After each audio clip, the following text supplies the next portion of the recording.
Api di Bukit Menoreh. Cerita, Esa Mintarja. Audiobook, novel silat. Bab 63.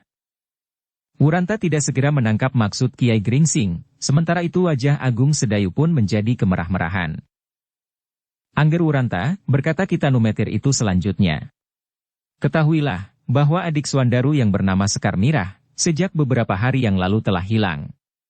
Ternyata Sekar Mirah itu telah dilarikan oleh Sidanti. Hal ini adalah salah satu sebab yang mendorong kami mendahului pasukan Untara. Dan hal ini pula termasuk salah satu yang harus Angger perhitungkan apabila Angger berhasil masuk ke dalam lingkungan Sidanti itu. Angger harus secepatnya berusaha memberi kami kabar, dari mana kami akan mendapat kesempatan yang paling aman untuk memasuki padepokan Ki Tambakwedi dan mendekati tempat Sekar Mirah itu disimpan. Kami harus dapat mencegah supaya Sekar Mirah tidak akan dapat dijadikan barang taruhan untuk memeras kekuatan pasukan Angger Untara kelak. Sebab mau tidak mau, Angger Untara pasti akan terpengaruh seandainya Sekar Mirah itu masih tetap berada di padepokan. Nah, barangkali Angger Wuranta kini telah dapat membayangkan, apakah kira-kira yang harus Angger lakukan apabila Angger bersedia mengorbankan diri untuk tugas itu. Sekali lagi Wuranta mengangguk-anggukan kepalanya. Gambaran tentang tugas yang disanggupinya itu menjadi kian jelas. Anak muda itu tahu benar hubungan apakah yang ada antara kedua anak muda itu dengan Sekar Mirah. Sekar Mirah itu adalah adik Swandaru dan adik Swandaru itu adalah umpan yang baik untuk memancing Agung Sedayu. Tiba-tiba Wuranta itu tersenyum, meskipun hatinya masih juga berdebar-debar. Sambil memandangi Agung Sedayu ia berkata, "Baiklah Kitanumetir. Aku akan mencoba melihat, dari mana sebaiknya Adi Swandaru harus menangkap umpannya, tetapi tidak tersangkut kailnya, atau mungkin Adi Agung Sedayu." "Ah!" Agung Sedayu berdesah. Tetapi Swandaru tertawa hampir tak terkendali, sehingga Kitanumetir mencegahnya. "Heh, Swandaru, jangan menunggu Ki Tambakwedi menutup mulutmu." Suara tertawa Swandaru itu pun terhenti. Tetapi mulutnya masih juga tersenyum. Katanya, "Nah, ternyata kita mendapat suatu cara yang baik untuk membebaskan Sekar Mirah karena pertolongan Kakang Wuranta." Kemudian kepada Wuranta ia berkata, "Kakang Wuranta, mudah-mudahan usaha ini akan bermanfaat bagi kita semua. Bagi kami yang datang dari Sangkal Putung ini dan bagi Jati Anom." "Mudah-mudahan, Adi," jawab Wuranta pendek. "Sekarang," berkata Kitanumetir, "Angger Wuranta harus meninggalkan rumah ini.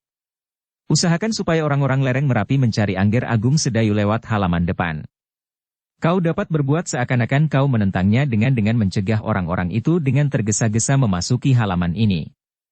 Dengan demikian kau memberi kesempatan kepada kami untuk meninggalkan rumah ini lewat pintu belakang. Apakah kau dapat mengerti?" "Baik, Kiai." "Nah, sekarang pergilah. Kau merasa dikejar oleh Agung Sedayu. Kau harus dilihat oleh orang-orang yang memasuki desa ini. Lalu kau kembali bersama mereka untuk menunjukkan bahwa di rumah itu ada seorang anak muda yang bernama Agung Sedayu yang mengejarmu karena kau mengambil sesuatu dari rumah ini. Berangkatlah supaya orang-orang lereng Merapi itu sempat melihatmu sebelum mereka pergi meninggalkan padukuhan ini." "Baik, Kiai. Yang lain-lain akan menyusul. Mudah-mudahan kita akan segera bertemu lagi. Atau tinggalkan pesan di sudut Tegal Melanding." "Baik, Kiai. Sekarang, baiklah aku pergi." Wuranta berhenti sesaat, lalu katanya, "Tetapi kemana aku harus berlari? Apakah aku harus mengelilingi padukuhan ini sampai aku bertemu dengan orang-orang itu?" "Kau dapat bertanya kepada seorang dua orang yang melihatnya. Bukankah perempuan dan anak-anak tidak perlu melarikan dirinya apabila orang-orang itu datang? Sampai sekarang anak-anak dan perempuan tidak pernah mereka ganggu Kiai. Mungkin orang-orang itu sedang mengambil hati orang-orang Jati Anom. Demikianlah. Dan kau pasti cukup bijaksana." Kemudian Wuranta itu pun minta diri kepada Kiai Gringsing dan kedua anak muda, murid orang tua itu. Dengan tergesa-gesa meninggalkan rumah itu. Sampai di luar regol halaman ia menjadi ragu-ragu sejenak, namun kemudian ia pun berlari ke arah barat. Tiba-tiba ia berhenti ketika terdengar seorang perempuan memanggilnya dari balik pintu regol. Ketika Wuranta mendekat, perempuan itu berbisik, "Pest, Wuranta, larilah. Orang-orang itu berada beberapa puluh langkah darimu." 2 halaman di sebelah barat itu. Dada Wuranta berdesir mendengar bisik orang itu. Sejenak ia menjadi ragu-ragu kembali. Apakah ia dapat melakukan tugas yang diberikan kepadanya itu? Ia tahu pasti bahwa Kitanumetir dan Agung Sedayu bukanlah prajurit-prajurit Padang yang berwenang untuk memberinya tugas-tugas demikian. Apakah ia akan sampai hati untuk melakukan pekerjaan-pekerjaan yang kemudian diberikan kepadanya oleh orang-orang lereng Merapi, yang mungkin akan sangat bertentangan dengan hatinya? Apakah kata orang-orang Jati Anom sendiri tentang dirinya dan apakah orang-orang itu kelak akan dapat mengerti bahwa apa yang dilakukan itu justru untuk kepentingan mereka? Dalam keraguan-raguan itu, kembali Wuranta mendengar perempuan di belakang regol itu berkata, "Cepat, masuklah kemari Wuranta. Cepat." Mereka berada di halaman sebelah barat itu. Tetapi Wuranta kini benar-benar tidak dapat berbuat lain. Pada saat itu ia melihat beberapa orang laki-laki dengan senjata di lambungnya keluar dari halaman di sebelah barat itu berantara satu pomahan. Ketika tampak oleh mereka itu seorang anak muda berdiri di depan regol, maka tiba-tiba salah seorang dari mereka melambaikan tangan mereka memanggil Wuranta mendekat. "Masuklah," desis perempuan di belakang regol. "Mereka telah melihat aku," desis Wuranta perlahan. "Oh, kau terlambat, nak," kata perempuan itu sambil bergegas-gegas meninggalkan regol halamannya naik ke rumah. Dengan tergesa-gesa pula didorongnya pintu lereknya dan kemudian diselaraknya rapat-rapat. Wuranta berjalan dengan hati yang berdebar-debar mendekati orang-orang itu. Ketika ia menjadi semakin dekat, maka tahulah ia bahwa orang-orang itu hanyalah berjumlah 6 orang. Ketika dilihatnya seorang anak muda di antara mereka yang berwajah tampan namun keras, segera dikenalnya anak muda itu. Anak muda itu adalah Sidanti, seperti yang dikatakan oleh beberapa orang kawan-kawannya yang pernah ditangkap pula. Di dalam rombongan kecil itu pula dilihatnya seorang yang bersenjatakan tombak pendek. Maka ia pun menduga bahwa orang itulah yang sering disebut oleh kawan-kawannya bernama Argajaya. Ketika Wuranta menjadi semakin dekat, maka kini ia menjadi semakin jelas. Di samping kedua orang yang berada di depan itu, maka yang lain hanyalah beberapa orang prajurit pengawalnya saja. "Kemarilah," berkata anak muda yang disangkanya bernama Sidanti. Wuranta melangkah perlahan-lahan. Dadanya diamuk oleh kecemasan dan keraguan-raguan. Namun akhirnya ia membulatkan tekadnya bahwa ia akan berbuat sebaik-baiknya seperti yang dipesankan oleh Kitanumetir. "Siapakah kau anak muda?" bertanya orang yang disangkanya Sidanti itu. Keringat dingin telah mengalir membasahi punggung Wuranta. Perlahan-lahan ia menjawab, "Namaku Wuranta, Tuan." "Nama yang baik," desis orang yang bertanya itu. "Sebaiknya kau mengenal aku pula. Namaku Sidanti." "Oh," Wuranta mengangguk-anggukan kepalanya. "Aku telah pernah mendengar nama Tuan. Apakah Tuan yang membawa tombak pendek itu bernama Argajaya?" Sidanti tertawa. "Dari mana kau mengenal kami?" "Kawan-kawanku mengatakan kepadaku, Tuan." "Oh," desis Sidanti. "Aku memang pernah bertemu dengan beberapa anak-anak muda dari Jati Anom. Sayang di antara kita belum ada sentuhan perasaan yang dapat mempererat hubungan kita. Sebagian dari anak-anak muda Jati Anom sengaja menghindari apabila kami datang ke Kademangan ini untuk memperkenalkan diri." "Ya, Tuan. Kami, anak-anak Jati Anom kadang-kadang menjadi takut kepada tuan-tuan." "Kenapa takut?" bertanya Sidanti. "Justru karena kami belum mengenal Tuan." Sidanti tertawa. "Alasanmu bagus sekali. Kita terperosok ke dalam suatu lingkaran yang tak berpangkal dan berujung. Kalian takut berkenalan dengan kami, karena itu kalian selalu menghindari kami. Adapun sebabnya kalian takut karena kalian belum mengenal kami. Begitu?" Wuranta tersenyum pula. Senyum yang dipaksakannya. Tetapi kini ia telah mencoba melakukan pekerjaannya. Berkali-kali ia berpaling ke belakang dengan gelisahnya. Ia mengharap Sidanti akan bertanya tentang sikapnya itu. Ternyata harapannya itu berlaku. Dengan dahi yang berkerut-kerut, Sidanti bertanya, "Apakah kau sedang menunggu seseorang?" "Tidak, Tuan," sahut Wuranta. "Tetapi seseorang tadi mengejarku. Hampir aku bersembunyi di halaman sebelah seandainya Tuan tidak memanggilku." "Siapa yang mengejarmu?" bertanya Sidanti dengan serta-merta. "Dan kenapa kau dikejar orang?" "Ah, soalnya agak memalukan, Tuan." "Kenapa?" Hanya sebilah keris. Bagaimana dengan sebilah keris? Argajaya tidak dapat bersabar. Aku mendapatkan sebilah keris di sebuah rumah yang aku sangka kosong, Tuan. Tiba-tiba dari belakang datang seorang anak muda penghuni rumah itu. Penghuni yang sebenarnya telah lama sekali menghilang. Siapa? Agung Sedayu, Tuan. Terasa darah Sidanti tersirap. Kau berkata bahwa Agung Sedayu berada di rumahnya? Ya, Tuan. Agung Sedayu adalah lawan berkelahi sejak kami masih kanak-kanak. Wajah Sidanti tiba-tiba menjadi merah. Dengan mata yang menyala ia bertanya. Wuranta, mari tunjukkan di mana Agung Sedayu sekarang? Di rumahnya, Tuan. Baru saja aku dikejarnya. Apakah kau tidak berani melawan Agung Sedayu? Aku tidak bersenjata, Tuan. Kalau kau bersenjata? Wuranta terdiam sejenak. Dipandanginya Sidanti dengan wajah bertanya-tanya. Tiba-tiba Sidanti tertawa. Katanya, mungkin kau memang tidak akan dapat melawannya. Agung Sedayu tumbuh terlampau cepat. Tetapi serahkan ia kepadaku. Siapakah anak muda itu? Bertanya Argajaya. Agung Sedayu. Ya. Yang aku jumpai di Prambanan? Nah, itulah, Paman. Agung Sedayu. Dada Argajaya pun berdesir. Ia mengenal 3 anak-anak muda di Prambanan. Tetapi Agung Sedayu itu bukanlah anak muda yang berkelahi melawannya. Apakah mereka juga bertiga? Bertanya Argajaya. Wuranta mengerutkan keningnya. Kenapa Argajaya itu dapat menebak bahwa Agung Sedayu datang bertiga? Tetapi maksud Argajaya adalah 3 anak-anak muda, Agung Sedayu, Swandaru, dan seorang lagi yang mengaku bernama Sutajia. Untunglah bahwa Wuranta segera ingat pesan Kitanumetir, bahwa Agung Sedayu datang seorang diri ke rumahnya. Maka jawabnya, sendiri Tuan. Agung Sedayu hanya seorang diri menurut penglihatanku, tetapi entahlah aku tidak tahu apakah ia datang bersama kawan-kawannya. Beruntunglah kalau aku dapat bertemu dengan setan itu, desis Argajaya. Sidanti, katanya kepada kemenakannya. Serahkan anak itu kepadaku. Sidanti tersenyum. Jawabnya. Jangan seperti berebut durian runtuh, Paman. Aku ingin menangkapnya hidup-hidup. Membawanya kembali ke padepokan dan mempertemukannya dengan Sekar Mirah. Tetapi tidak dalam keadaan yang wajar. Aku ingin supaya Sekar Mirah melihat, Agung Sedayu akan aku ikat seperti anjing. Aku pukuli sampai Sekar Mirah mau menerima aku sebagai suaminya.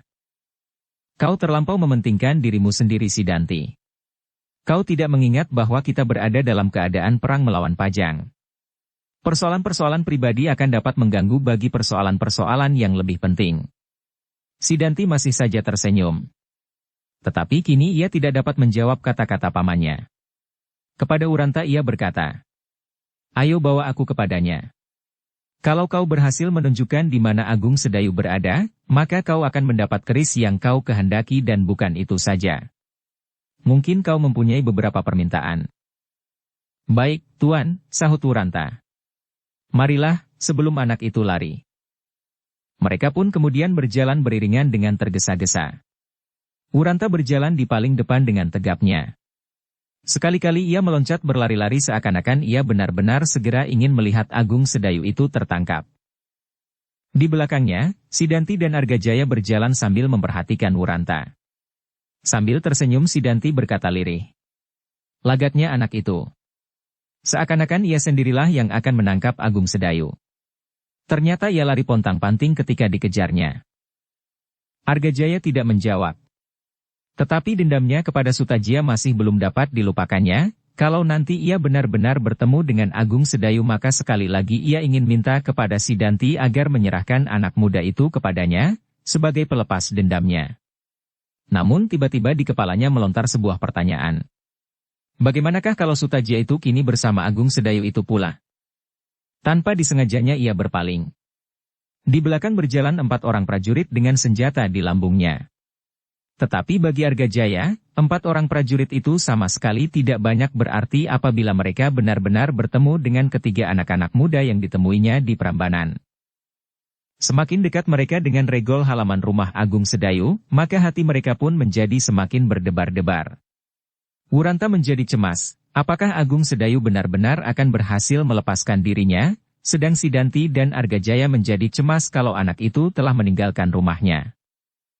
Sampai di muka regol halaman, Wuranta berhenti. Ia menjadi ragu-ragu. Dalam keraguan-raguan itu terdengar Sidanti bertanya. Kenapa berhenti? Aku akan memanggilnya, Tuan. Tak usah. Kita masuki saja rumahnya. Bagaimana kalau Agung Sedayu membawa beberapa orang kawan? Sidanti tersenyum, katanya. Aku pun membawa beberapa orang kawan pula. Tetapi Argajayalah yang menyahut. Panggil anak itu keluar. Kita lebih baik tidak menampakkan diri. Kita akan lebih mudah menangkapnya apabila kita telah melihat orangnya. Sidanti tidak membantah. Pendapat itu baik juga agaknya. Karena itu maka katanya kepada Wuranta. Bagaimana caramu untuk memanggilnya? Apakah ia akan keluar juga? Tunggulah, Tuan. Aku akan membuat ia marah. Sidanti tersenyum. Katanya. Lakukanlah. Wuranta itu pun kemudian berdiri di tengah-tengah regol halaman rumah Agung Sedayu. Tetapi sebelum berteriak, sekali lagi berpaling kepada Sidanti sambil berkata. Tetapi Tuan jangan melepaskan aku sendiri. Aku akan dibunuhnya nanti. Penakut, geram Sidanti. Aku di sini. Jangan takut. Beberapa orang di belakang Sidanti hampir tak dapat menahan tertawa mereka melihat sikap Wuranta. Sedang Argajaya dengan garangnya berkata. Lekas, jangan membuang waktu. Wuranta memandangi rumah itu lagi. Dilihatnya pintu depan rumah Agung Sedayu tertutup. Tetapi ia mengharap bahwa Agung Sedaya dan kawan-kawannya telah melihatnya dari balik dinding. Sekali lagi ia berpaling kepada Sidanti, dan dilihatnya mata anak muda itu hampir saja meloncat dari pelupuknya. Wuranta itu pun kemudian menengadahkan wajahnya. Dengan lantang ia berteriak. Heh, Agung Sedayu. Kenapa kau bersembunyi? Hampir mati kepayahan aku menunggumu di perapatan. Ayo kalau kau benar-benar jantan. Tidak segera terdengar jawaban dari dalam rumah itu. Sidanti dan Argajaya menjadi gelisah. Mereka masih berdiri di balik dinding halaman, sehingga mereka tidak melihat ke dalam halaman. Agung Sedayu, teriak Wuranta kemudian. Heh, Agung Sedayu. Kenapa kau tidak mengejarku terus? Aku menunggumu di perapatan. Masih belum terdengar jawaban, dan Wuranta berteriak lagi. Heh. Kalau kau tidak berani keluar, jangan sebut dirimu Agung Sedayu. Jangan sebut dirimu Putra Kisadewa dan jangan sebut dirimu Adik Untara. Ayo, keluarlah. Dada Sidanti tiba-tiba berdesir, sedang jantung Argajaya terasa berderak ketika mereka mendengar suara dari dalam halaman. Wuranta, jangan terlampau sombong. Halaman ini cukup luas untuk mengadu liatnya kulit, kerasnya tulang. Jangan lari. Marilah kita jajaki, siapakah yang jantan di antara kita. Tiba-tiba Wuranta tertawa menyakitkan hati. Dengan nada yang tinggi ia berkata. Oh, kau agaknya ingin menjebak aku, heh? Ayo, keluarlah dari regol halaman rumahmu. Kalau kita berkelahi di dalam halaman, maka mungkin kau menyimpan kawan di dalam rumahmu yang jelek itu. Ayo, keluarlah. Kaukah yang akan menjebak aku? Apakah kau sudah mendapat kawan baru sehingga kau kembali lagi ke halaman ini? Hah, jangan ingkar.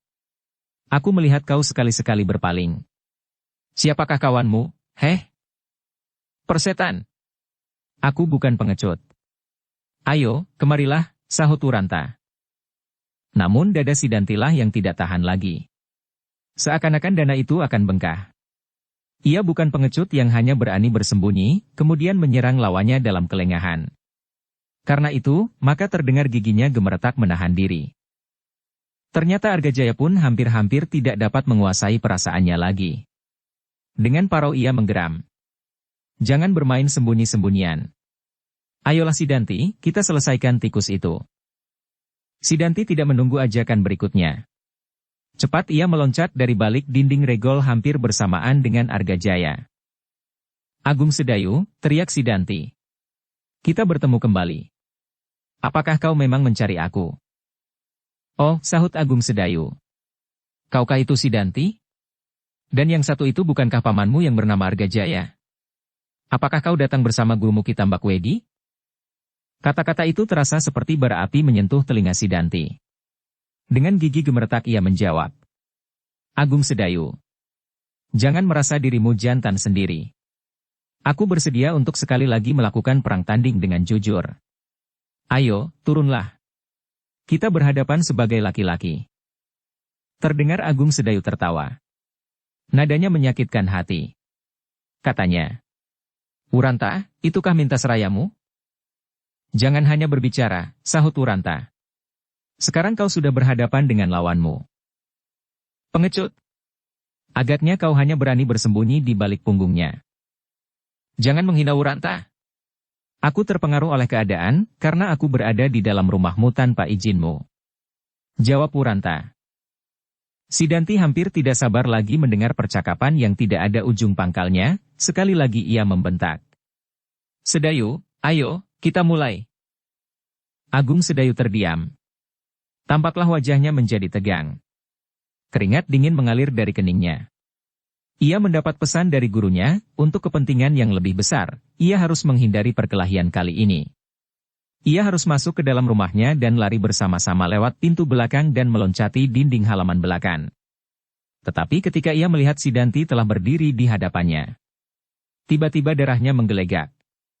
Hampir-hampir ia tidak dapat mengingat lagi, apa yang harus dilakukan seandainya gurunya tidak berbisik dari balik dinding, tinggalkan mereka. Cepat, kita lari sebelum rencana ini bubrah. Agung Sedayu masih diam mematung. Bahkan tangan Suandaru pun menjadi gemetar. Dengan penuh kekecewaan ia berkata, Guru, kenapa mereka tidak kita bantai sekarang? Bukankah guru dan kami berdua mampu melakukannya? Wuranta itu tidak lagi perlu mencari jalan untuk masuk ke dalam padepokan Tambakwedi. Kau tidak ingin adikmu kembali? Dan apakah kau ingin melihat Jati Anom menjadi karang abang? Suandaru terdiam. Yang terdengar kemudian adalah suara Sidanti. Turunlah atau aku akan naik ke rumahmu. Cepat Agung Sedayu, perintah gurunya dari balik dinding. Katakan kepadanya, suatu ketika kau akan menerimanya menjadi tamumu. Mulut Agung Sedayu serasa terbungkam. Namun ketika Kiai Gringsing berkata, Agung Sedayu, taati perintah gurumu, maka Agung Sedayu itu pun tidak dapat menolak lagi. Ketika ia melihat Sidanti maju setapak maka ia pun berteriak, Sidanti kali ini aku berkeberatan menerimamu. Tetapi lain kali aku harap kau sudi berkunjung ke rumahku lagi. Agung Sedayu tidak menunggu jawaban Sidanti. Hatinya sendiri berguncang dahsyat sekali karena ia harus meninggalkan lawan bebuyutan itu. Melihat Agung Sedayu meloncat dan hilang di balik pintu, Sidanti terkejut bukan kepalang. Sama sekali tidak disangkanya bahwa begitu cepat Agung Sedayu meninggalkannya dengan tergesa-gesa. Ia mengharap bahwa Agung Sedayu menerima tantangannya dan berkelahi di halaman. Namun tiba-tiba Agung Sedayu berlari seperti tikus melihat kucing. Justru karena itu maka sejenak ia berdiri diam seperti patung. Argajaya terkejut pula. Sifat anak itu sama sekali berubah dari sifat Agung Sedayu yang ditemuinya di Prambanan, yang melihat ujung senjata dengan tengadah. Apalagi anak muda yang bernama Sutajia. Tetapi adalah mengherankan kalau kali ini tanpa malu-malu Agung Sedayu itu meloncat berlari sifat kuping. Sejenak kemudian Sidanti menyadari keadaannya. Menyentak ia berkata, setan itu harus aku tangkap. Tetapi ketika Sidanti meloncat terdengar Wuranta berkata, Tuan, tunggulah. Sidanti tertegun. Diawasinya wajah anak muda Jati Anom itu dengan heran. Tuan, siapa tahu di dalam rumah itu ada beberapa orang yang telah siap menjebak Tuan. Sidanti ragu-ragu sesaat. Tetapi kemudian ia bertanya, bukankah kau berkata bahwa Agung Sedayu hanya seorang diri saja? Itu menurut penglihatanku, Tuan. Tetapi siapa tahu bahwa 10 atau 20 orang telah siap menanti Tuan. Argajaya ternyata tidak sabar menunggu mereka berbincang. Ia tanpa berkata sepatah kata pun segera meloncat mendahului. Sidanti berlari melintasi halaman rumah Agung Sedayu. Sidanti pun segera menyusul sambil berkata, kalau kau takut, tinggallah di luar. Kalau ia tidak sendiri, maka mereka pasti sudah beramai-ramai mengejarmu tadi. Wuranta tidak menjawab lagi. Ia mengharap bahwa waktu yang diusahakannya telah cukup panjang bagi Agung Sedayu dan kedua kawannya. Dalam pada itu Argajaya telah naik ke pendapa disusul oleh Sidanti. Dengan kasarnya ia mendorong pintu sambil berteriak. "Hei pengecut! Di manakah kejantananmu? Pilihlah di antara kami, siapakah yang akan kau jadikan lawanmu?" Suara Argajaya itu berderak memukul dinding-dinding rumah yang kosong. Sama sekali ia tidak mendengar jawaban. Meskipun demikian ia tidak dapat masuk dengan tanpa bersiaga menghadapi setiap kemungkinan yang dapat terjadi. Peringatan Wuranta ternyata mempengaruhinya juga. "Ayo, keluarlah. Siapa yang berada di rumah ini?" Masih tak ada jawaban. Sidanti pun kini telah berada di dalam rumah itu. Tangannya telah melekat di hulu pedangnya. Bahkan orang-orangnya yang berada di belakangnya telah menggenggam senjata masing-masing. Sedang tombak pendek Argajaya pun telah siap bergerak apabila terjadi sesuatu dengan tiba-tiba. "Agung Sedayu," terdengar Sidanti memanggil-manggil. Masih tidak ada jawaban. Dengan marahnya Sidanti pun segera menendang pintu-pintu dan perabot rumah yang memang telah porak-poranda. Suaranya berderak-derak tak keruan. Orang-orangnya pun menirukan saja apa yang diperbuat oleh Sidanti itu. Tiba-tiba terdengar Sidanti berkata, "Kita cari ke belakang." Mereka pun kemudian berlari ke halaman belakang. Wuranta pun ikut pula dengan mereka, bahkan seperti mereka juga Wuranta ikut menendang-nendang beberapa macam barang. "Sedayu," teriak Sidanti. Sepi. Tak seorang pun yang menyahut. "Agung Sedayu, pengecut!" Suara itu saja yang melontar menyentuh dedaunan. Seolah-olah memenuhi seluruh padukuhan Jati Anom. "Gila," geram Sidanti. "Apakah aku akan kehilangan dia?" Tiba-tiba Sidanti itu melihat sesuatu yang bergerak-gerak di dalam bilik belakang. Cepat ia meloncat mendekati. Dengan gerak seperti kilat pedangnya telah tergenggam di dalam tangannya. Kali ini ia tidak membawa pusakanya, Nenggala. "Keluar," teriaknya. "Ayo keluar. Apakah kau Agung Sedayu?" Yang terdengar kemudian adalah suara tangis kanak-kanak yang meledak. Dengan penuh ketakutan seorang perempuan dengan anak laki-laki yang masih kecil terbongkok-bongkok keluar dari bilik kecil itu. "Oh, gila kau," bentak Sidanti. "Di mana Agung Sedayu? Hei!" "Agung Sedayu lari, Tuan," sahut perempuan itu. "Suruh anak itu diam," teriak Argajaya sambil menunjuk kepala anak itu dengan ujung tombaknya. "Kap, ger," desis perempuan itu sambil menggigil. Didekapnya anak itu di dadanya. "Suruh anak itu diam," bentak Argajaya pula. Perempuan itu menjadi semakin ketakutan. Dengan gemetar ia mencoba menahan tangis anaknya. "Kap diam yang ger." Tetapi anak itu masih juga menangis. "Di mana Sedayu?" sekali lagi Sidanti membentak. "Lari, Tuan." Ia lari meloncat pagar dinding itu. "Kau berkata sebenarnya. Apakah anak itu tidak kau sembunyikan?" "Tidak, Tuan. Tuan dapat mencari di seluruh halaman ini. Kalau aku ketemukan dia, aku penggal kepalamu." Perempuan itu tidak menjawab, tetapi ia menggigil ketakutan. "Ayo, tunjukkan di mana ia bersembunyi," perintah Argajaya. Tiba-tiba Wuranta maju selangkah sambil berkata, "Maaf tuan-tuan, perempuan ini adalah bibiku. Memang ia menjadi pembantu dan penunggu rumah Agung Sedayu sejak ayahnya masih hidup. Karena petunjuknya pula aku ingin mengambil keris hari ini, tetapi tiba-tiba saja Agung Sedayu itu datang." Argajaya dan Sidanti serentak berpaling memandangi Wuranta. Dan Wuranta mencoba meyakinkan. "Ia berada di pihakku, Tuan. Ia tidak akan menyembunyikan Agung Sedayu." Sidanti dan Argajaya menjadi ragu-ragu sejenak. Ditatapnya wajah Wuranta dan perempuan itu berganti-ganti. Kemudian berkata Sidanti, "Apakah kau berkata sebenarnya?" "Buat apa aku membohong, Tuan? Bibi inilah yang mengatakan bahwa Untara telah menyimpan sebuah pusaka berbentuk keris di dalam rumah ini. Tetapi ketika aku mencoba mencarinya, aku masih belum menemukannya. Malahan hari ini Agung Sedayu yang datang tanpa disangka-sangka telah mengejarku." Sidanti dan Argajaya mengerutkan keningnya. Tetapi mereka tidak segera berbuat sesuatu. Ketika mereka masih saja berdiri diam, maka tiba-tiba bertanyalah Wuranta kepada perempuan tua itu. "Bibi, kemana Agung Sedayu melarikan dirinya? Ke samping atau ke belakang?" Ke belakang, Ger, sahut perempuan itu ragu-ragu. Apakah Tuan masih akan mengejarnya? Bertanya Wuranta. Sidanti dan Argajaya tiba-tiba tersadar. Tanpa berkata sepatah kata pun segera mereka berlari dan dengan tangkasnya mereka meloncat dinding di bagian belakang. Wuranta pun tidak ketinggalan pula. Ternyata ia pun cukup tangkas untuk meloncat dinding itu tanpa kesulitan. Tetapi mereka sudah tidak menemukan seseorang di belakang dinding itu.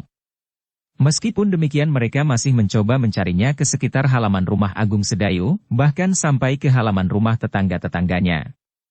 Namun mereka sudah tidak menemukan Agung Sedayu. Sayang, desis Wuranta. Apa yang sayang? Bertanya Sidanti. Monyet itu. Argajaya mencibirkan bibirnya. Apa yang dapat kau lakukan seandainya kami menemukannya? Kau hanya mampu lari terbirit-birit seperti anjing kena cambuk. Terasa dada Wuranta berdesir. Sesaat darahnya bergolak, namun sesaat kemudian ia tersenyum kecut. Tetapi ia tidak menjawab sepatah kata pun.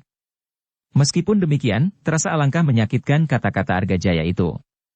Ia tahu bahwa orang-orang dari lereng Merapi adalah orang-orang yang pilih tanding.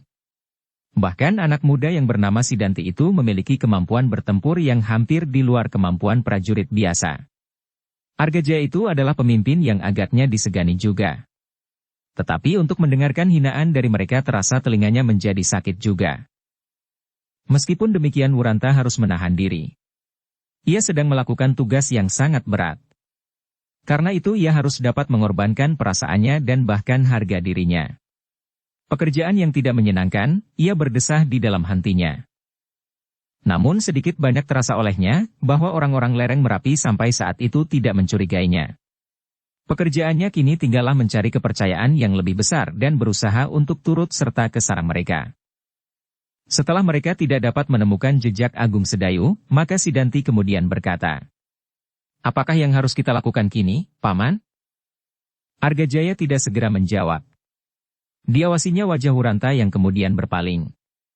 Ia tidak mau berpandangan mata dengan Paman Sidanti yang kasar itu supaya ia tetap dapat menahan diri dalam tugasnya. Bertanyalah kepada pengecut itu, jawab Argajaya. Apa saja yang ingin dilakukan di kampung halamannya ini? Sidanti mengerutkan keningnya. Baginya pamannya memang terlampau kasar menghadapi orang-orang yang sedang dipancing untuk berpihak kepada mereka. Baiklah. Akhirnya Sidanti itu menjawab, dan kepada Wuranta ia bertanya. Wuranta, apakah yang sebaiknya kita lakukan? Apakah ada yang menarik di Kademangan ini untuk dikunjungi? Wuranta menarik nafas dalam-dalam. Ia tahu arti pertanyaan itu. Sidanti dan Argajaya ingin menemukan sesuatu yang mungkin berharga bagi mereka. Tetapi Wuranta pura-pura tidak mengerti maksud Sidanti. Karena itu ia bertanya. Apakah maksud Tuan? Sidanti tersenyum.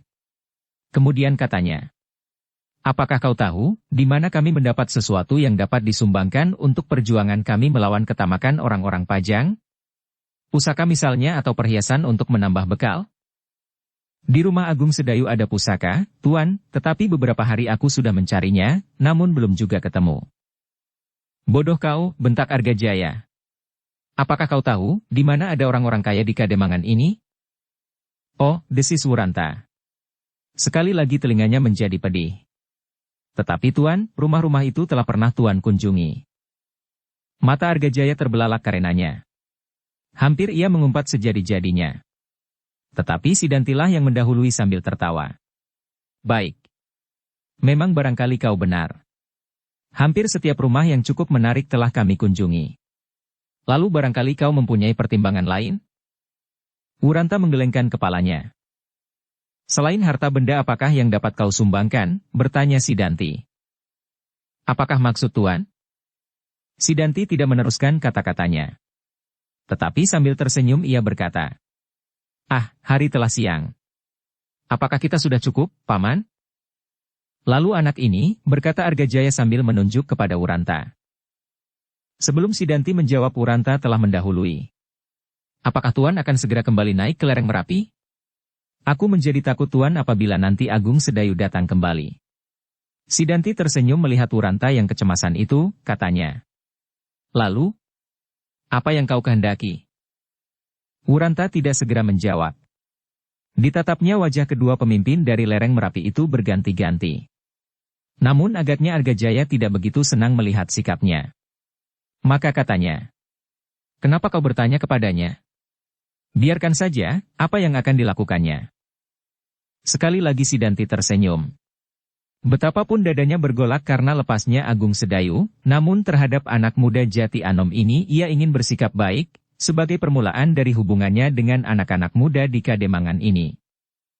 Ia menjadi ketakutan, "Paman. Mungkin aku dapat menolongnya. Apakah pedulimu atas pengecut itu?" Sidanti mengerutkan keningnya. Kemudian katanya, "Hubungan yang baik antara kita dan anak-anak muda Jati Anom akan berakibat baik, Paman." Argajaya menggeram. Namun ia tidak menjawab. Meskipun demikian pandangan matanya yang tajam seolah-olah telah menghunjam menembus jantung Wuranta. "Wuranta," berkata Sidanti kepada anak Jati Anom itu. "Apakah kau menyangka bahwa suatu ketika Agung Sedayu akan kembali kemari?" "Itu adalah hal yang mungkin sekali, Tuan. Bahkan mungkin tidak akan terlampau lama lagi. Hari ini, siang, atau malam nanti." "Lalu bagaimana dengan kau? Kau pasti cukup bijaksana." Wuranta terdiam sejenak. Kemudian desisnya perlahan-lahan. "Agung Sedayu melihat aku datang bersama tuan-tuan. Aku sangka ia pasti mendendamku. Lalu? Aku harus bersembunyi, Tuan." Sidanti mengerutkan keningnya. Sejenak ia berpikir. Dan ia tiba-tiba bertanya, "Apakah kau ingin ikut aku?" Pertanyaan itu adalah pertanyaan yang ditunggu-tunggunya. Tetapi meskipun demikian Wuranta tidak segera menjawab. Wajahnya tampak ragu-ragu. "Buat apa kau bawa anak itu?" bertanya Argajaya. "Apa salahnya kita menolongnya, Paman? Mungkin anak muda ini dapat membantu kita. Hanya seorang pemberani yang bermanfaat bagi kita. Bukan seorang pengecut. Seandainya daerah ini kelak, seperti diduga oleh Ki Tambak Wedi, akan menjadi landasan bagi Untara untuk meloncat ke padepokan di lereng Gunung Merapi itu, maka anak semacam itu tidak akan bermanfaat." "Tidak, Paman. Mungkin ia akan berguna kelak." "Buat apa? Ia tidak akan berani menginjak tanah ini kembali. Kalau kita memerlukan seorang anak muda yang dapat memberi kita beberapa keterangan, ia harus seorang anak yang berani. Berani berada di kampung halamannya untuk menyampaikan sesuatu kepada kita. Tetapi anak ini? Biar sajalah ia mampus dibunuh Agung Sedayu." Sidanti menegangkan wajahnya sejenak. Namun kemudian ia tertawa. Katanya, "Paman adalah seorang pengawal yang berani. Karena itulah Paman merasa muak melihat seorang yang berada di dalam ketakutan. Tetapi adalah jauh berbeda, Paman dan anak muda Jati Anom ini." Wuranta memperhatikan pembicaraan tentang dirinya yang berlangsung di hadapan hidungnya, dengan demikian ia pun mempunyai penilaian atas kedua orang itu. Argajaya adalah seorang pemberani yang lugu, yang terlampau percaya pada kekuatan diri. Sedang Sidanti adalah seorang iblis yang licik. Keduanya pasti akan sangat berbahaya baginya. Bahkan disadarinya, bahwa kepercayaan Sidanti kepadanya itu pun harus diterima dengan sangat hati-hati. Namun bagaimanapun juga ia melihat kebenaran anggapan keduanya. Argajaya pun mempunyai alasan yang kuat untuk menolaknya. Karena itu, maka ia menyesal, bahwa ia telah bersikap terlampau takut menghadapi keadaan. Tetapi semuanya telah terlanjur. Ia harus dapat memanfaatkan apa yang masih dipunyainya sekarang. Yang bertanya kepadanya kemudian adalah Sidanti. "Wuranta, apakah kau ingin turut aku?" Kembali Wuranta terdiam. "Kau akan tinggal bersama pasukanku di padepokan guruku. Mungkin kau akan mengalami hal-hal yang baru, yang dapat merubah sikapmu itu." Dengan ragu-ragu Wuranta kemudian bertanya, "Lalu apakah tugasku di sana, Tuan?" Argajaya berdesah. Hanya orang-orang yang terlampau bodoh yang bertanya demikian. "Ya," sahut Sidanti. "Ternyata kau memang agak terlampau bodoh. Tetapi tak apalah. Sebenarnya melihat wajahmu aku mempunyai harapan, bahwa kau akan berguna bagi kami, tetapi agaknya otakmu terlampau tumpul untuk wajah yang cerah itu." Sekali lagi dada Wuranta berdesir. Kembali ia membuat kesalahan. Namun agaknya ia masih mempunyai harapan ketika Sidanti berkata. Yang pertama kau ucapkan adalah kesanggupan. Mungkin kau harus berbuat sesuatu yang dapat membahayakan jiwamu. Bukankah kami terdiri dari prajurit-prajurit yang sedang memperjuangkan suatu cita-cita? Tak akan ia ketahui apakah yang kau sebut cita-cita itu Sidanti. Baginya tak akan dimengerti, apakah arti Pajang dan Jipang. Apakah arti perjuangan Ki Tambak Wedi menentang kekuasaan Pajang sekarang ini? Untuk apa dan bagaimana? Sidanti terdiam. Tiba-tiba anak muda itu merenungi wajah pamannya. Di dalam hati kecilnya sendiri terbersit suatu pertanyaan. Apakah pamannya mengetahuinya? Apakah pamannya menyadari bahwa di padepokan gurunya sekarang ada dua pihak yang mempunyai pancadan yang berbeda menghadapi Pajang? Dan apakah pamannya sendiri menyadari sepenuhnya, untuk apa ia berjuang? Untuk apa Ki Tambak Wedi menentang Pajang? Sebenarnya Sidanti sendiri telah beberapa lama berusaha mencari alasan yang tepat yang dapat dipergunakannya untuk membenarkan sikapnya menentang Pajang. Tetapi ia tidak dapat menemukannya. Sementara ia dapat memuaskan dirinya dengan alasan yang dicari-carinya. Mungkin ia dapat mengatakan kepada orang lain bahwa ternyata Pajang berbuat sewenang-wenang. Pajang sebenarnya tidak berhak untuk melintir kedudukan Demak, merajai hampir seluruh Pulau Jawa. Mungkin ia dapat berpura-pura membenarkan sikap Arya Penangsang dari Jipang. Tetapi ia tidak dapat berbuat demikian kepada diri sendiri. Ia tidak dapat berkata bahwa Pajang tidak berhak mewarisi kekuasaan Demak. Ia tidak dapat mengatakan kepada dirinya sendiri bahwa Pajang berbuat sewenang-wenang. Beberapa usaha dari bupati-bupati di sepanjang pesisir untuk melepaskan diri dari kekuasaan Demak setelah Demak jatuh, tidak dapat disejajarkan dengan usahanya itu. Meskipun dari segi kekuatan dan jumlah prajurit yang akan dapat dihimpunnya Sidanti tidak perlu cemas. Di belakangnya terbentang suatu daerah yang luas di pegunungan menoreh. Sisa-sisa kekuatan Jipang dan pengaruh Ki Tambak Wedi di sekitar lereng Merapi. Bupati-bupati di pesisir pasti tidak akan dapat berbuat seperti apa yang dilakukan oleh sisa-sisa prajurit Jipang yang putus asa itu. Sidanti yang kebingungan itu hanya dapat menemukan jawaban yang sama sekali tidak dikehendakinya. Meskipun demikian setiap kali terdengar suara yang tidak diinginkannya itu, suara dari relung yang jauh di dasar hatinya, bahwa pemberontakan ini hanya sekedar didorong oleh nafsu, ketamakan, dendam, dan kebencian. Inikah cita-cita? Nafsu untuk berkuasa dan kedudukan yang baik dengan cepat, ketamakan yang berlebih-lebihan, dendam yang menyala-nyala di dalam dadanya karena kegagalan-kegagalannya selama ini. Sementara itu hatinya dibakar oleh kebencian yang hampir-hampir tidak dapat terkendali lagi. Wuranta, anak muda Jati Anom masih berdiri di mukanya dengan wajah termangu-mangu. Kata-kata Argajaya benar-benar telah mencemaskannya. Ia melihat orang itu sebagai seseorang yang banyak harus mendapat perhatiannya. Orang itu pada saat pertama telah tidak menyenanginya. Maka bahaya daripadanya adalah bahaya yang pasti akan menjadi paling besar. Karena Sidanti dan Wuranta masih juga berdiam diri, maka Argajayalah yang berkata pula. Nah, Sidanti tanyakanlah, untuk apa ia ikut ke padepokan Ki Tambak Wedi? Kau akan tahu dan kau akan dapat mengukur sampai di mana tingkat kecerdasan otaknya. Sidanti mengangguk-anggukan kepalanya. Dalam kebimbangan terdengar ia bertanya. Ya, untuk apa kau ingin ikut bersama kami, Wuranta? Pertanyaan itu telah mendebarkan jantung Wuranta. Untuk masuk ke padepokan Ki Tambak Wedi memang bukan pekerjaan yang mudah. Ia harus berhati-hati menilai pertanyaan itu. Ia tidak akan dapat menjawab dengan alasan yang dibuat-buatnya seolah-olah ia memihak kepada Jipang untuk menentang Pajang. Alasan yang terlampau dibuat-buatnya pasti akan menimbulkan kecurigaan atas mereka berdua setelah mereka kecewa terhadapnya karena kebodohannya. Karena itu maka dicobanya untuk menghindari jawaban atas pertanyaan itu, katanya. Bukankah Tuan yang telah menawarkan kepadaku untuk turut ke padepokan lereng Merapi? Argajaya mengerutkan keningnya. Gila, desisnya. Agaknya kau pandai juga berbantah. Tetapi jawaban itu hanya menambah keyakinanku bahwa kau benar-benar anak yang bodoh. Kemudian kepada Sidanti ia berkata. Lepaskan keinginanmu untuk membawanya. Tetapi agaknya Sidanti berpendirian lain. Ternyata anak muda itu tertawa. Jawabanmu benar, katanya.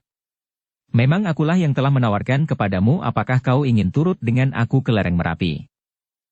Lalu bagaimana maksudmu, Sidanti? Aku bawa orang ini, Paman.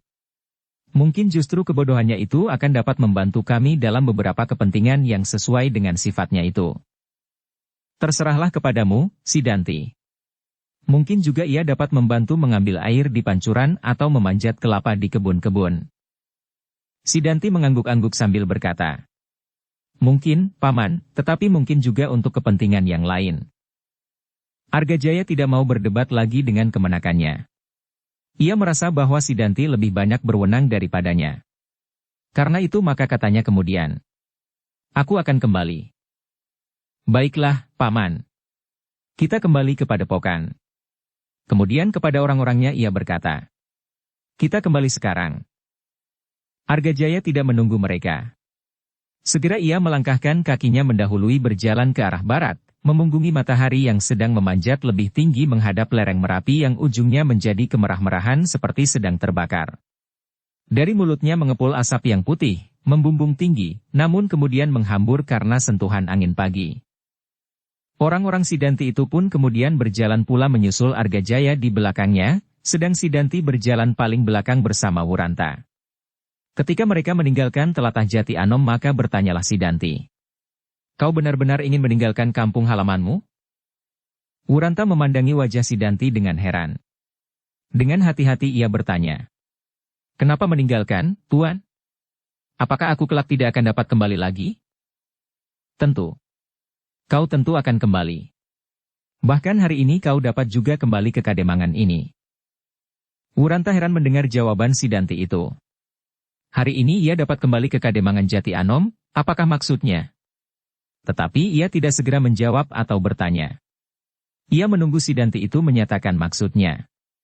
Ia harus sangat berhati-hati menghadapi anak muda yang tampaknya selalu tersenyum-senyum saja ini. Namun di balik wajahnya yang terang itu, Wuranta merasakan sifat-sifat yang tidak dapat dijajaginya. "Wuranta," berkata Sidanti itu kemudian, "kembali atau tidak kembali ke Jati Anom itu sangat tergantung kepadamu sendiri. Kepergianmu ke lereng Merapi ini, meskipun berdasarkan atas tawaranku, tetapi aku terdorong oleh keinginanku melindungimu karena kau takut terhadap Agung Sedayu." Oh, Wuranta hanya mengangguk-anggukkan kepalanya. "Apabila kau suatu ketika merasa berani datang kembali ke kampung halamanmu, apakah keberatannya?" "Tentu," sahut Wuranta dengan wajah yang bersungguh-sungguh. "Aku tentu berani datang kembali ke Kademangan ini."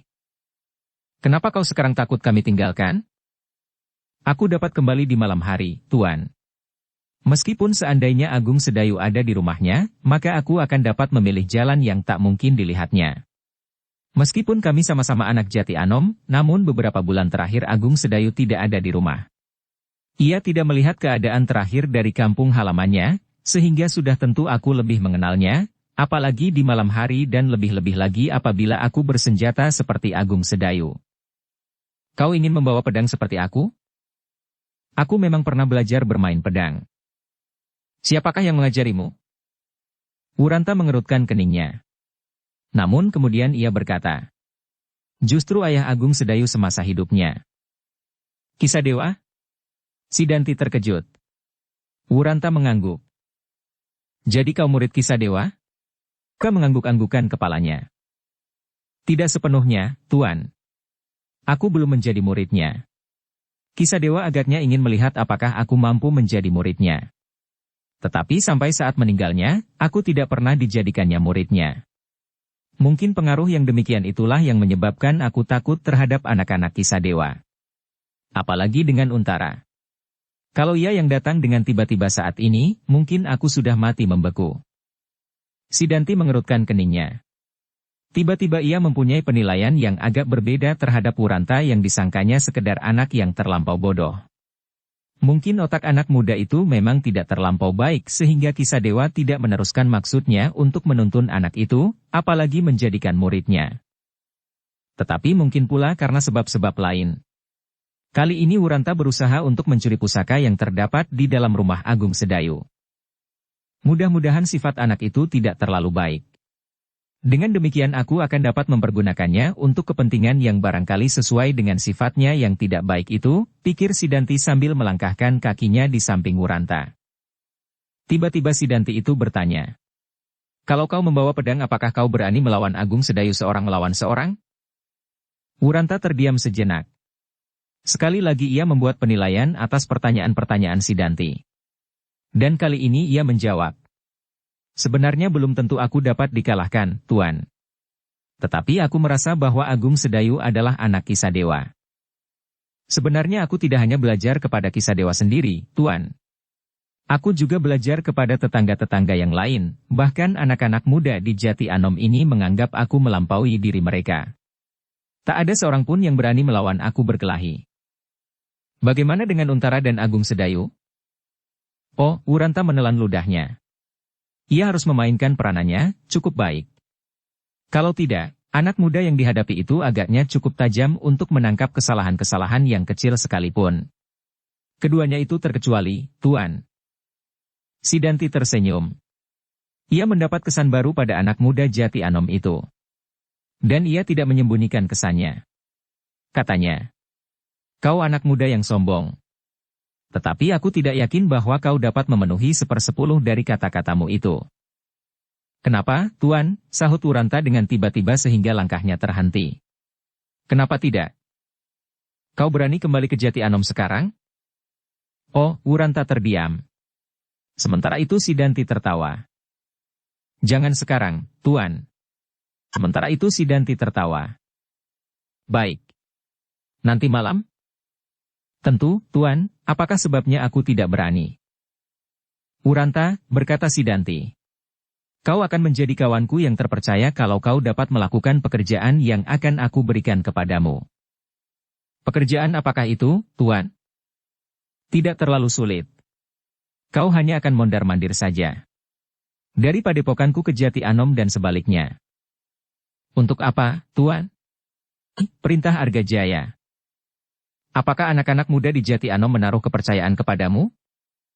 Tentu, Tuan, sahut Wuranta. Aku adalah tetua anak-anak muda di sini meskipun tidak dinyatakan secara resmi. Memang ada 1-2 anak yang tidak mau tunduk kepadaku dan kepada sebagian besar dari anak-anak muda Jati Anom, tetapi dalam kesempatan seperti sekarang ini, mereka pasti akan segera aku singkirkan. Singkirkan bagaimana? Bertanya Sidanti. Wuranta mengerutkan keningnya, jawabnya. Aku pernah juga melakukannya, Tuan. Aku bunuh anak yang melawan kehendakku beberapa hari yang lalu. Kini Sidanti tersenyum di dalam hati. Ia menemukan seorang anak muda yang menyenangkan. Pengecut, sombong, pendendam, pembual, dan licik. Namun Sidanti bukan anak kemarin sore untuk segera mempercayainya. Sidanti cukup berhati-hati menghadapi anak-anak muda yang baru saja dikenalnya. Terhadap Wuranta ini pun Sidanti cukup waspada meskipun tidak tampak pada wajah serta sikapnya. Meskipun seakan-akan ia dapat mempercayai setiap kata-kata Wuranta, namun setiap kali Sidanti itu mempersoalkannya di dalam hatinya. Perjalanan mereka itu pun semakin lama menjadi semakin dekat dengan padepokan Ki Tambakwedi di lereng Merapi. Mereka kini telah melewati Randu Lanang. Dan beberapa ratus langkah lagi mereka telah memasuki telatah padepokan Ki Tambakwedi. Namun yang beberapa ratus langkah itu terdiri dari jurang-jurang yang curam, tebing yang terjal di antara hutan yang membujur di ereng-ereng Gunung Merapi. Inilah padepokan kami, berkata Sidanti kepada Wuranta ketika mereka melihat sebuah padepokan di antara rimbunnya dedaunan dan dikitari oleh hutan-hutan yang tipis. Disinilah aku berprihatin selama bertahun-tahun membentuk diri di bawah pimpinan Ki Tambakwedi. Dan kini sebagian dari prajurit Jipang pun berada di sana pula. Wuranta mengangguk-anggukan kepalanya. Ketika ia melihat berkeliling, maka hatinya menjadi berdebar-debar. Setiap kali ia melihat ujung tombak mencuat dari balik batu-batu dan dari belakang pepohonan. Beberapa kali pula ia melihat 2 orang yang asyik duduk di atas sebongkah batu. Namun ternyata bahwa kedua orang itu adalah 2 orang di antara para pengawas yang bertebaran. Penjagaan di sini cukup baik, desis Wuranta di dalam hati. Alangkah sulitnya untuk dapat masuk tanpa diketahui meskipun malam hari. Tetapi Wuranta tidak segera menjadi putus asa melihat kerapatan penjagaan itu. Ia yakin bahwa di suatu tempat akan dapat diketemukan tempat-tempat yang lemah dari penjagaan itu. Apakah yang sedang kau renungkan? Tiba-tiba Wuranta terkejut mendengar pertanyaan Sidanti. Tidak apa-apa, sahut Wuranta. Tetapi aku heran apakah di tempat ini dapat diperoleh makan yang cukup bagi seluruh isi padepokan? Pertanyaanmu yang pertama-tama berhubung dengan tempat ini adalah soal makan. Kenapa? Wuranta tidak segera menjawab. Ternyata setiap kata-katanya mendapat penilaian cukup cermat. Kenapa kau tidak bertanya tentang kekuatan yang tersimpan di dalam padepokan ini? Atau siapa saja yang tinggal di padepokan ini sekarang? Atau di mana saja kami menempatkan para penjaga, kami? Wuranta tiba-tiba tersenyum. Katanya, itu tidak menarik perhatianku, Tuan. Aku adalah seorang petani. Ketika aku melihat tanah di lereng ini, aku segera menyangka bahwa di sini tidak banyak dibangun tanah-tanah persawahan meskipun aku melihat parit yang mengalirkan air yang cukup. Kau salah Wuranta, jawab Sidanti. Agak di bagian atas kau akan melihat sawah yang bertingkat-tingkat. Sebuah air terjun yang cukup besar dan kebun-kebun salak yang luas. Nanti kau akan menyaksikan sendiri bahwa padepokan ini tidak kalah ramainya dengan Kademangan Jati Anom. Tetapi bagi kaum dagang, padepokan kami tidak menarik perhatian. Tidak seperti Jati Anom yang reja. Apalagi Sangkal Putung yang merupakan persimpangan jalan bagi para pedagang keliling. Sehingga setiap kali orang-orang kami harus turun menukarkan hasil bumi kami dengan orang-orang di bawah kaki Gunung Merapi. Dengan Kademangan Jati Anom misalnya. Tetapi kalau kau bertanya tentang pandai besi, maka pandai besi kami jauh lebih baik dari pandai besi dimanapun. Lebih baik dan lebih banyak. Pandai besi Sendang Gabus yang terbunuh itu pun bukan seorang yang mengagumkan di daerah kami, daerah Tambak Wedi. Nama apakah sebenarnya Tambak Wedi itu, Tuan? Nama tempat. Padepokan kami adalah Padepokan Tambak Wedi. Orang yang bertanggung jawab atas padepokan kami kemudian disebut orang Ki Tambak Wedi. Wuranta mengangguk-anggukan kepalanya. Sekali lagi ia mengedarkan pandangan matanya menebar ke sekitar padepokan Tambak Wedi. Ternyata memang tanah itu adalah tanah yang subur. Adalah di luar dugaannya bahwa padepokan setinggi itu ternyata berpenduduk cukup padat. Kini padepokan itu menjadi semakin padat karena orang-orang Jipang di bawah pimpinan Sanakeling berada di sana pula. Sejenak kemudian maka mereka pun telah memasuki padepokan Tambak Wedi itu. Mereka menyusup sebuah regol yang besar pada dinding padepokan yang tebal, kuat dan tinggi. Dinding batu hitam yang diatur cukup baik melingkar seputar padepokan yang ramai. Dinding ini pun merupakan sebuah persoalan, desis Wuranta di dalam hatinya. Apakah seseorang akan dapat meloncati dinding setinggi ini? Mudah-mudahan ada bagian-bagian yang setidak-tidaknya mungkin dapat dipanjat. Tetapi Wuranta kemudian tidak mendapat kesempatan lagi untuk berangan-angan. Segera ia sampai ke sebuah rumah yang cukup besar. Sidanti membawanya masuk ke dalam rumah itu. Dan di dalam rumah itu ditemuinya para pemimpin yang lain. Sanakeling, Alap-Alap Jalatunda, dan yang lain-lain. Dengan canggung Wuranta duduk di antara mereka, di antara orang-orang yang belum dikenalnya. Dengan demikian maka ia harus menjadi lebih berhati-hati. Setiap katanya harus dipertimbangkannya masak-masak supaya ia tidak terjerumus dalam kesulitan. Beberapa orang dari mereka menerima kedatangan Wuranta dengan sikap acuh tak acuh. Ada yang sama sekali tidak memperhatikannya lagi seperti Argajaya. Kehadiran Wuranta bagi mereka sama sekali tidak berarti apa-apa. Tetapi ada juga di antara mereka yang menyambutnya dengan ramah. Hubungan yang baik dengan Jati Anom akan sangat menguntungkan mereka. Terutama dalam segi kekuatan. Setidak-tidaknya Jati Anom jangan sampai menjadi pangkalan yang baik bagi Untara seperti Sangkal Putung. Kalau anak-anak mudanya tidak membantu, maka kedudukan Untara pun tidak akan sekuat kedudukan Widura di Sangkal Putung. Demikian jugalah harapan Sidanti. Ia mengharap Wuranta dapat membantunya, membuat Jati Anom benteng pertama bagi pertahanan Tambak Wedi. Tetapi dalam waktu yang pendek ini dia belum dapat mengirimkan pasukannya ke Jati Anom karena berbagai pertimbangan. Terutama pertimbangan tentang kekuatan yang belum mencukupi untuk dibagi-bagi. Kalau ia menempatkan sebagian dari kekuatannya di Jati Anom, maka kekuatannya itu pasti tidak akan dapat melawan seandainya Untara datang dengan prajurit segelar sepapan. Sedangkan menurut perhitungannya, maka kedatangan Untara pasti tidak akan terlalu lama lagi. Maka yang dapat dikerjakannya sekarang adalah mempengaruhi anak-anak muda Jati Anom, supaya mereka tidak dapat bekerja bersama dengan orang-orang Pajang, meskipun Untara dan Agung Sedayu sendiri berasal dari Jati Anom. Wuranta adalah salah seorang dari anak-anak muda Jati Anom yang akan dijadikannya alat untuk itu. Karena itu, maka setelah mereka duduk bersama sejenak, maka diajaknya kemudian Wuranta berjalan-jalan di dalam padepokan itu. Ditunjukkannya beberapa bagian dari kekuatannya di padepokan Tambak Wedi itu. Diberitahukannya beberapa nama yang dapat menggetarkan dada anak muda Jati Anom itu. Tetapi sampai demikian jauh, Sidanti masih tetap menyimpan rahasia-rahasia yang penting. Ia masih belum dapat mempercayai anak muda yang baru saja dibawanya itu. "Apakah yang menarik perhatianmu, Wuranta?" bertanya Sidanti kemudian. "Tuan," jawab Wuranta. "Padesan yang di tengah-tengahnya dibelah oleh sebuah sungai adalah padesan yang baik. Kehidupan di atasnya pasti diliputi oleh suasana tentram dan damai seperti padukuhan ini. Apalagi menurut penglihatan sepintas, padukuhan ini pun dikelilingi oleh jalan yang cukup lebar. Bukankah begitu?" "Memang padesan ini dibelah oleh sebuah sungai," sahut Sidanti. "Tetapi tidak dikelilingi penuh oleh jalan seperti yang kau maksud. Di sisi timur dan utara memang membujur jalan yang cukup lebar. Di sisi barat sebuah jalan sempit, tetapi di sisi selatan padepokan ini berbatasan dengan sebuah pategalan." Wuranta mengangguk-anggukan kepalanya, tetapi ia tidak segera bertanya. "Kau memang seorang petani yang tekun," berkata Sidanti. "Perhatianmu yang pertama-tama tertuju pada sungai, jalan dan parit. Apakah kau tidak tertarik kepada hal-hal yang lain?" "Tentu, Tuan," jawab Wuranta. "Aku tertarik juga akan kekuatan prajurit di Tambak Wedi ini. Aku tertarik kepada ketabahan hati mereka."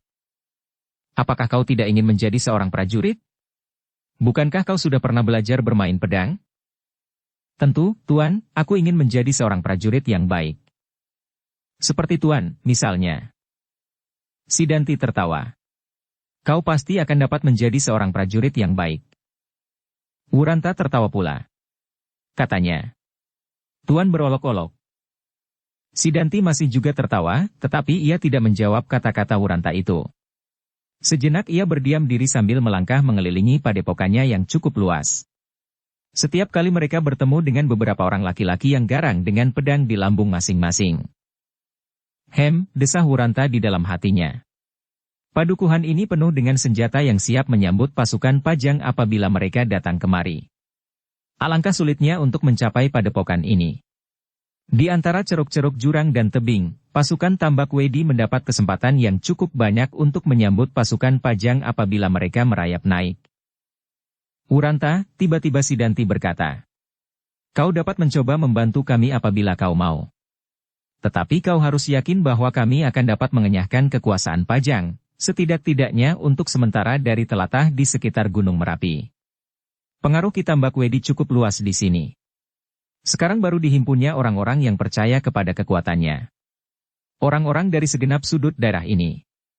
Orang-orang dari Prambanan, Mayungan, Pucangan, Asem Gede, bahkan kelak pasti dari daerah yang lebih jauh, Wanakerta dan Mangir. Sedang aku sendiri adalah putra kepala tanah perdikan menoreh yang luas. Semuanya itu akan merupakan landasan yang kuat untuk melawan Pajang yang kini agaknya harus menghadapi kekuatan para bupati di pesisir utara. Suatu ketika pasukan Pajang akan menjadi semakin lemah, sedang kita menjadi semakin kuat. Suatu ketika maka Untara dan Widura pasti akan ditarik kembali untuk menghadapi pemberontakan di sebelah timur kekuasaan Demak Lama. Nah, dalam pada itu kami akan dapat membangun kekuatan. Kau tahu bahwa Jati Anom akan dapat menjadi benteng yang kuat dari kekuasaan Ki Tambak Wedi di sini? Kelak Jati Anom pasti akan menjadi pintu gerbang yang ramai dari suatu daerah yang besar yang dapat menyaingi Pajang sekarang ini. Sebentar lagi Paman Argajaya akan kembali ke Menoreh. Paman akan segera kembali membawa kekuatan yang lebih besar dari kekuatan Pajang di daerah ini, sementara itu kita akan membangun terus. Dalam pada itu, bantuan anak-anak muda Jati Anom sangat kami harapkan. Kami tidak akan melupakan jasa-jasa yang telah kalian berikan. Terutama kau apabila kau mampu menghubungi anak-anak muda sebayamu. Wuranta mengangguk-anggukan kepalanya. Ia mendengar sebuah rencana yang besar dari seorang putra kepala tanah perdikan. Ia percaya bahwa Sidanti dapat mengerahkan tenaga manusia cukup banyak dari tanah pegunungan Menoreh. Ia percaya bahwa di tanah yang garang seperti Menoreh, pasti telah dilahirkan laki-laki yang kuat dan garang pula, yang sesuai benar dengan tugas seorang prajurit dalam keadaan seperti Sidanti dan Argajaya kini. Dan ia dapat juga mempercayainya bahwa pengaruh Ki Tambak Wedi memang cukup luas di daerah lereng Gunung Merapi. Beberapa orang terkenal yang tersebar di beberapa daerah telah mengakuinya sebagai seorang guru dalam olah kanuragan dan kebatinan. Sejenak kemudian mereka pun saling berdiam diri. Sekali-sekali Sidanti mencoba memandang wajah anak muda Jati Anom itu. Tetapi Sidanti tidak segera mendapat kesan sesuatu pada wajah itu. Namun sejenak kemudian Sidanti mendengar Wuranta itu bergumam. Bukan main. Apa yang bukan main? Sang prajurit yang baik. Tuan, dan Ki Tambak Wedi. Apakah kelak Tuan akan dapat menjadi sultan? Sidanti tertawa semakin keras. Katanya. Tidak setiap orang dapat menjadi sultan. Tetapi siapa tahu, bahwa suatu ketika aku mendapatkan tombak Kangjeng Kiai Pleret atau sepasang keris naga sasra dan sabuk inten atau keris yang keramat Kiai Sengkelat. Apakah pengaruh senjata-senjata itu? Bertanya Wuranta. Senjata-senjata itu adalah senjata-senjata kebesaran. Senjata itu mempunyai pengaruh atas orang-orang yang memilikinya. Wuranta mengangguk-anggukan kepalanya. Ia memang pernah mendengar bahwa pernah terjadi perjuangan yang dahsyat untuk memperebutkan keris-keris Kia Naga Sasra dan sabuk inten. Tetapi ia tidak membuat tanggapan sepatah kata pun. Nah, pikirkanlah Wuranta. Mungkin kau akan dapat menjadi seorang demang atau seorang kepala tanah perdikan seperti ayahku. Tetapi apakah kau berani pulang ke Jati Anom? Kenapa tidak, Tuan? Kalau bertemu dengan Agung Sedayu. Sudah aku katakan, Tuan. Aku akan datang malam hari, sehingga kemungkinan untuk bertemu dengan Agung Sedayu dapat dihindari. Bagaimana mungkin kau dapat bertemu dengan anak-anak muda yang lain? Aku kunjungi rumahnya masing-masing. Kalau aku sudah mempunyai cukup kawan, maka aku akan dapat menyingkirkan Agung Sedayu. Kalau Untara datang bersama pasukannya, kami akan menyingkir. Jangan. Biarlah kalian tinggal di rumah kalian masing-masing. Kalian akan merupakan pembantu yang baik. Kalian dapat memberitahukan kepada kami apa saja yang telah dilakukan oleh Untara. Tidak perlu kau sendiri, sebab Agung Sedayu telah pernah melihat kau datang bersama aku. Kau dapat menempatkan beberapa orang di Jati Anom. Dari mereka kau akan mendapatkan beberapa keterangan yang akan kau bawa kemari. Wuranta mengangguk-anggukan kepalanya. Bagaimana? Akan aku coba, Tuan, sahut Wuranta. Sidanti tersenyum. Tetapi senyumnya itu sangat meragukan hati Wuranta. Ia tidak dapat menduga tepat arti daripada senyumnya itu. Apakah kau masih ingin berjalan-jalan? Tiba-tiba Sidanti bertanya. Ya, Tuan. Di manakah sawah yang bertingkat-tingkat itu? Bertanya Wuranta. Perhatianmu sebagian besar masih tertuju pada sawah dan parit. Tetapi baiklah. Marilah kita kembali, kau akan mendapat kawan yang baik. Wuranta mengangguk-anggukan kepalanya. Diikutinya Sidanti berjalan kembali ke Banjar ke tempat para pemimpin laskar di Padepokan Tambak Wedi. Kemudian dipanggilnya seorang anak muda yang sebaya dengan Wuranta. Alap-alap Jalatunda. Adi, berkata Sidanti kepada alap-alap itu. Kau mendapat seorang kawan. Kawan dari Jati Anom yang bersedia membantu perjuangan kita. Ia ingin melihat-lihat daerah Padepokan ini. Tetapi perhatiannya sebagian besar tertarik pada sawah dan parit-parit. Nah, bawalah ia berjalan-jalan supaya ia mengenal daerah ini dengan baik. Alap-alap Jalatunda memandangi Wuranta sejenak. Matanya yang tajam telah menumbuhkan berbagai pertanyaan di hati Wuranta. Tetapi betapa tajam mata anak muda itu, namun anak muda ini pasti tidak selicik Sidanti. Baiklah, jawab alap-alap Jalatunda dengan ragu. Marilah, kemana kau ingin berjalan-jalan? Terasa bahwa anak muda yang disebut bernama alap-alap Jalatunda ini agak terlampau kasar.